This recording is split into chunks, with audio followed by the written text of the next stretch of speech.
Pune city is quite luckier city to get such a wide range of hilltop and hill slope.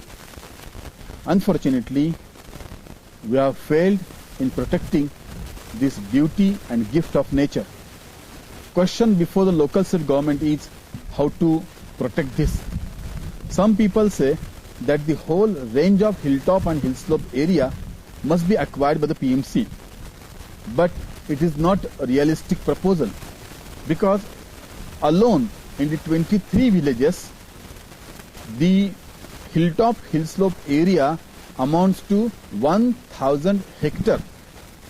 And with the present market rate, if PMC want to acquire it, PMC will have to spend 5,000 crore rupees. The question is from where to bring this money.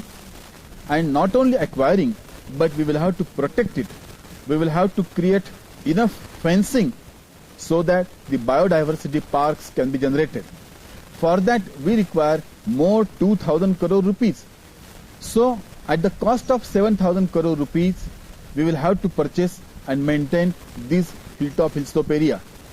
My party has proposed that instead of going for this utopian idea, we should think in a realistic manner. We say that the landowners should be allowed to construct and should be forced to create enough biodiversity in this area. The condition should be that the plot size should be not less than 1 acre. In that 1 acre plot, he will be allowed to construct only up to 8%. 92% remaining area will go for generating the biodiversity park. For that, the condition is that he will have to plant typical Indian species which has got a different type of biodiversity cycle.